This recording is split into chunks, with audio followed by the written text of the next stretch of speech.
So, thank you so much for taking the time to be with me here today. I'm so excited to have you here in this interview and participating in the Paths program.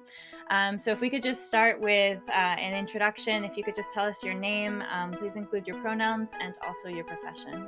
Awesome. My name is Dawn Wages, she, her pronouns, and I am a senior app developer at Wharton at the University of Pennsylvania.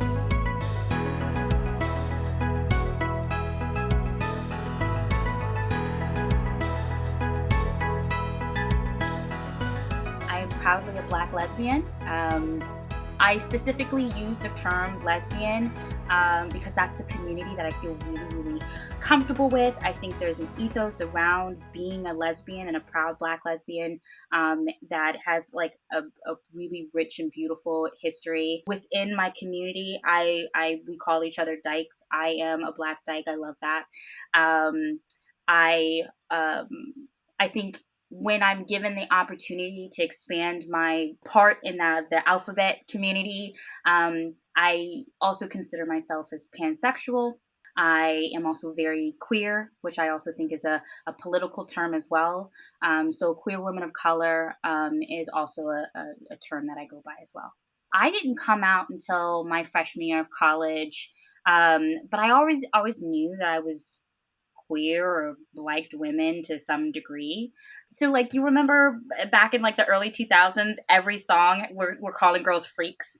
And there was also Katy Perry's I Kissed a Girl and I Liked It. So there's this objectification of women who liked women that was just dismissed as well. And it was just, oh, you a freak, you just like I don't like whatever that could mean.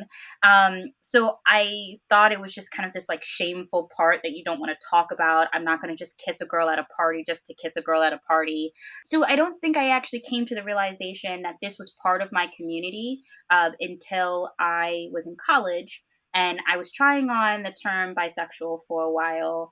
And I think that I had a little bit of a side note, but I think I had a little bit of internalized biphobia. So that term didn't feel comfortable. It was an extension of this am I a freak conversation? Am I just like, promiscuous girl kind of thing? When I was challenged in the community by like, who am I and what am I had a lot of Black lesbian friends in college, this very small group, but they were tight knit. And being a Black bisexual woman at that time, I felt like I was kind of kicked out of this queer thing and wasn't allowed to do the prides and didn't feel like my queer family that I had for the short stint of time when I had this girlfriend and then didn't have this girlfriend and then had this girlfriend again wasn't like riding for me like I thought they were going to, which was sad and frustrating.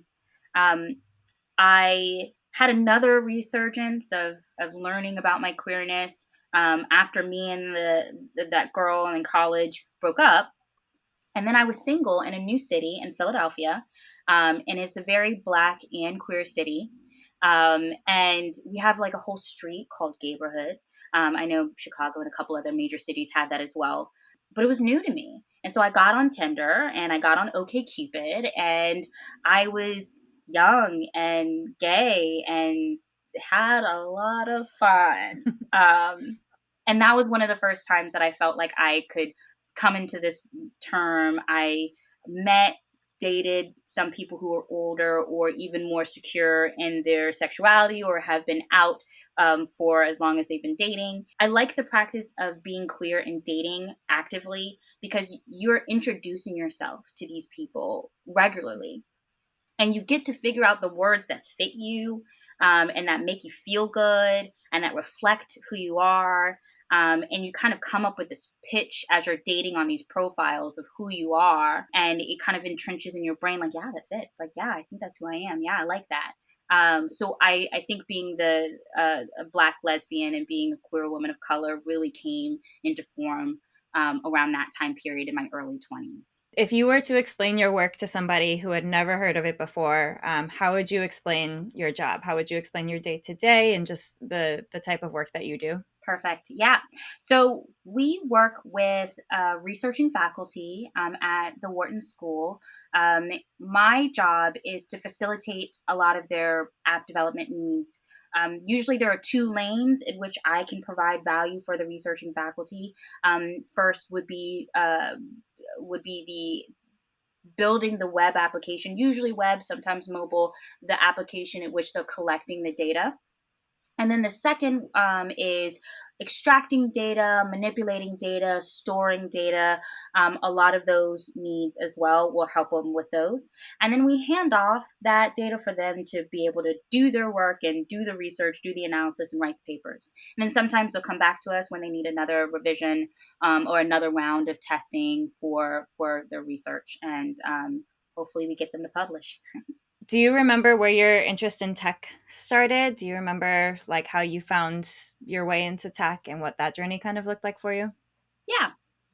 Mhm. So I guess it could have started in high school. I was on MySpace, very heavy. That is a through line in my queer journey as well, but I think I need to like unpack that one a little bit more. But MySpace and Zanga were definitely part of my like way to live and be myself online. And that was teenager time.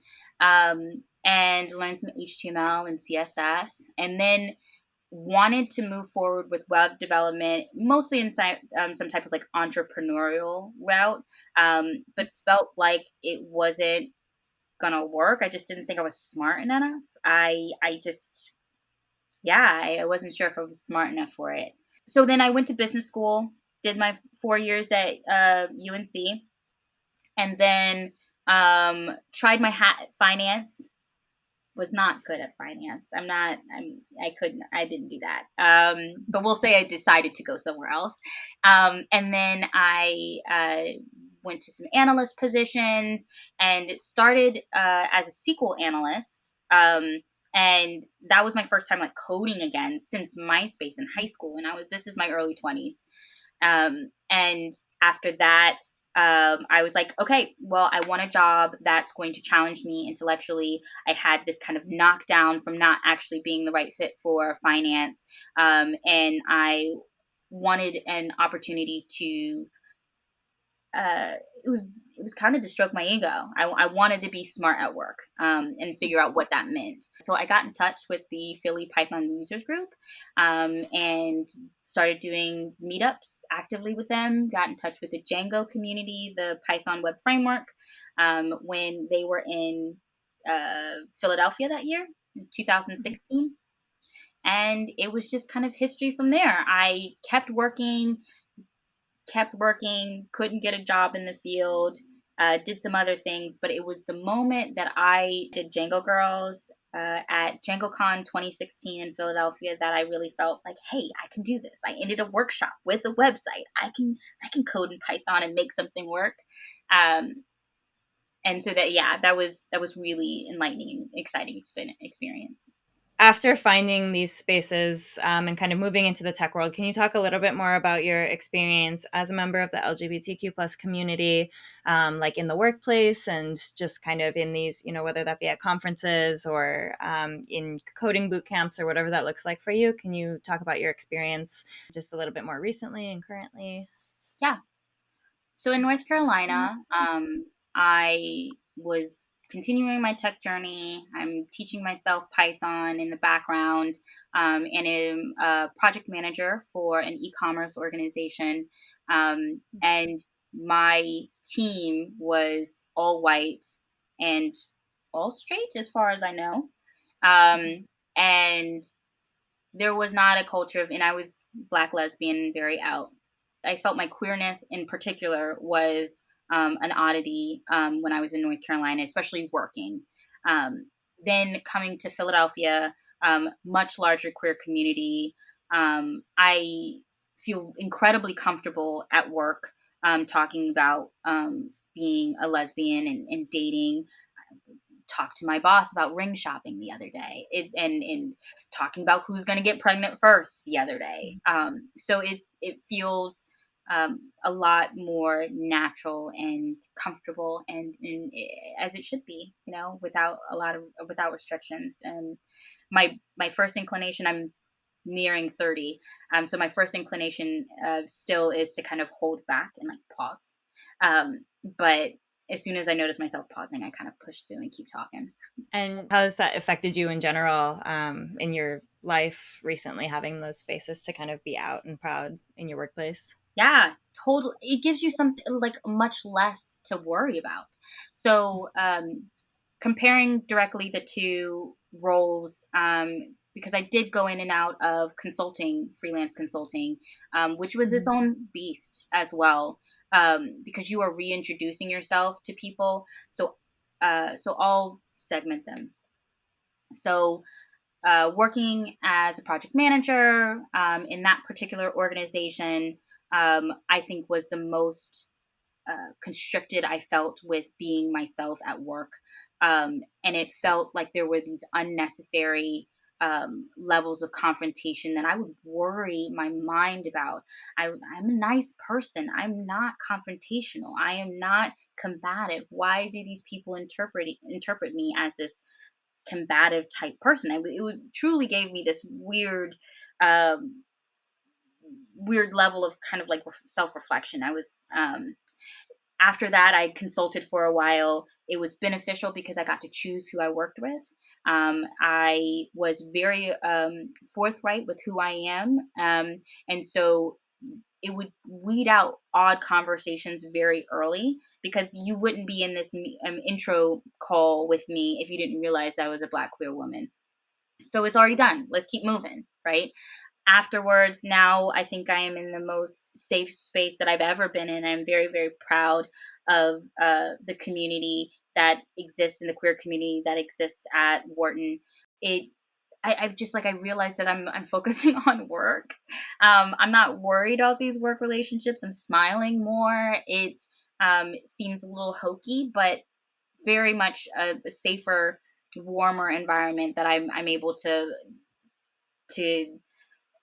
not stress as much, just being myself, and I take that for granted sometimes.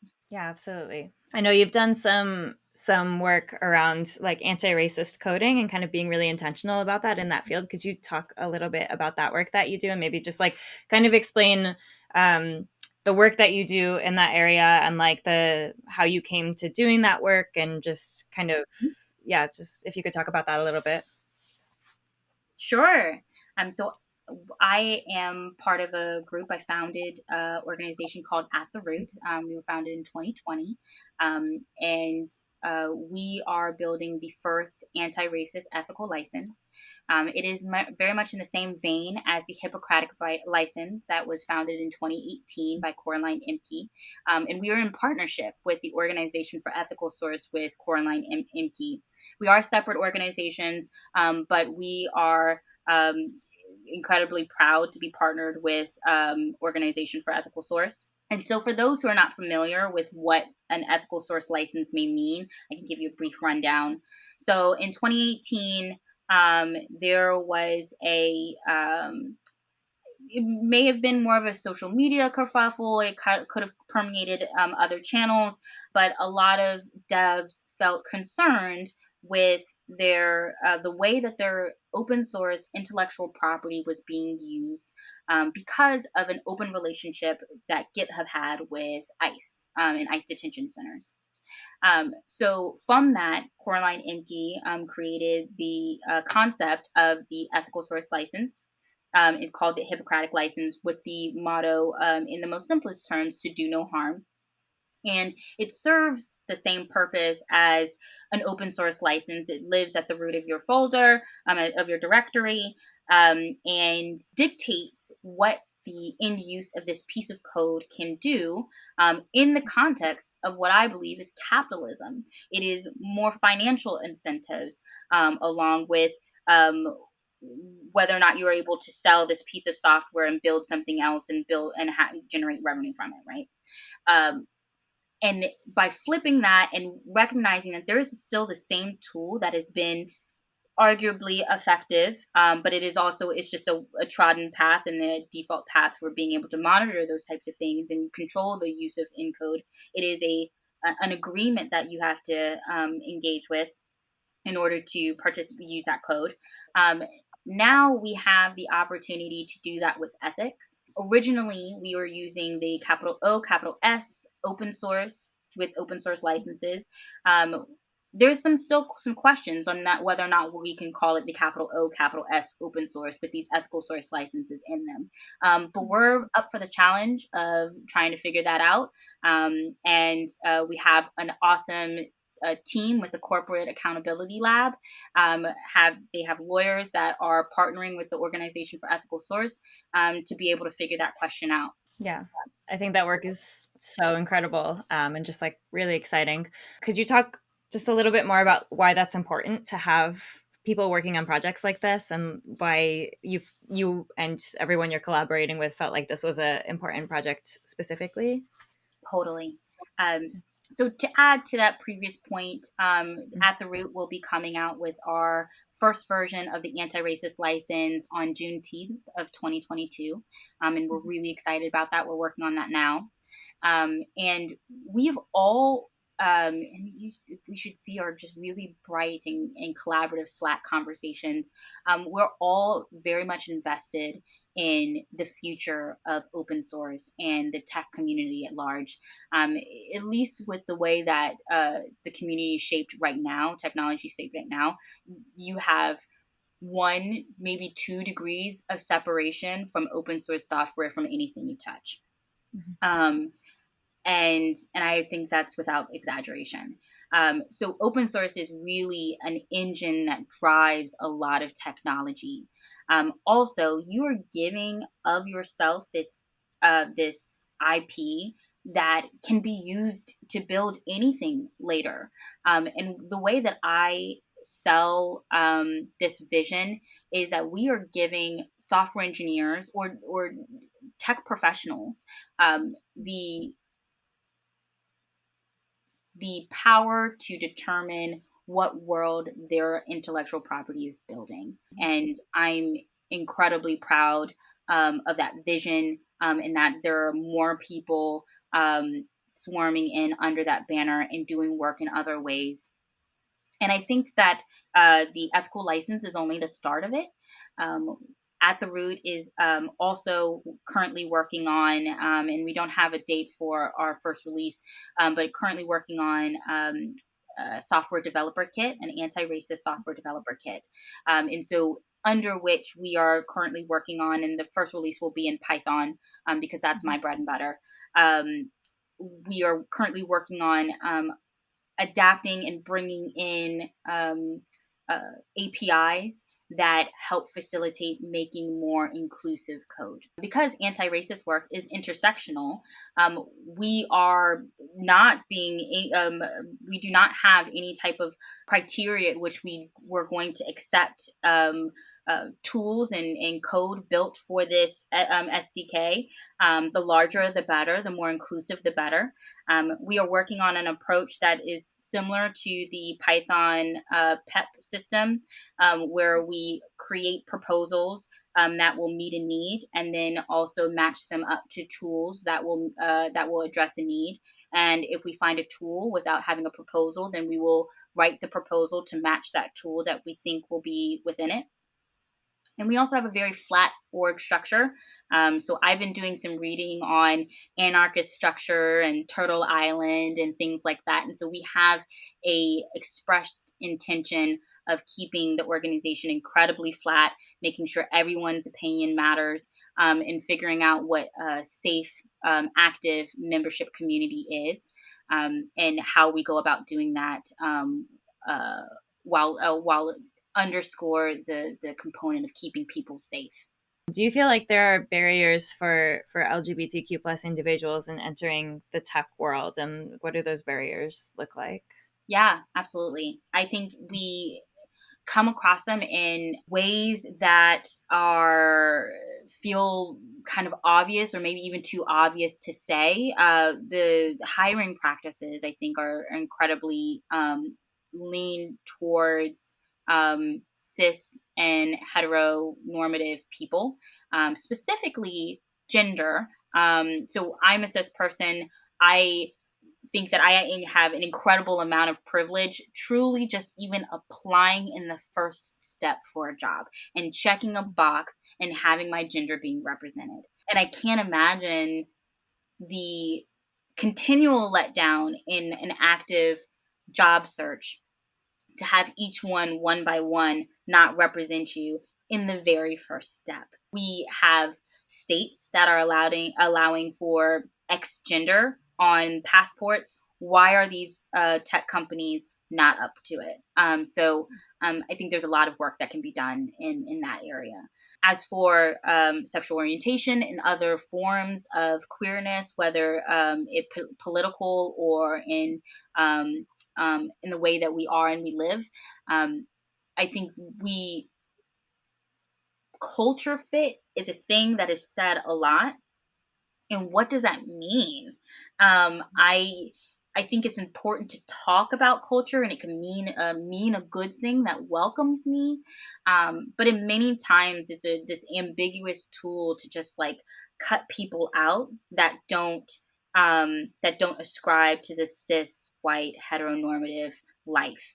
Us being radically different um, uh, is makes navigating in the tech space and the interviewing space in particular tough. But I do find that open source has a lot of warm love for queer people. I think it comes from, as I mentioned, this radical approach to life.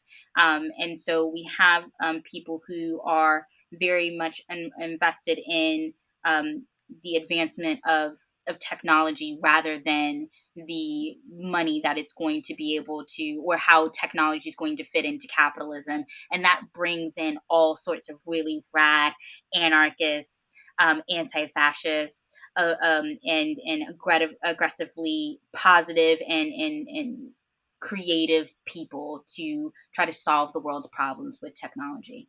What advice would you give to LGBTQ plus individuals who are interested in entering STEAM fields but might not know how, or might not know if there's space for them there? Yeah, there is space. There's more than enough space. Come. We need you here. And an incredibly authentic and in realistic, like tangible way, we need you here. There are more than enough projects that are working and touching the lives of queer people that are not queer, building them. And you have a very um, valuable, insightful perspective to be able to bring to the table to build tools that will be used by yourself and your peers. If you have an idea for a tool that needs to be built, there is space for you here. There are people who want to collaborate with you on working on it. There is a lifestyle available that allows for remote living, making comfortable living. It is not incredibly easy for us to get there, but it is definitely possible. And it is a career path that you are able to jump levels of income far faster than you can in a lot of other fields. So there's plenty of work to do. There's plenty of things to be done, and there's plenty of space for you. And I hope that I get to meet you one day.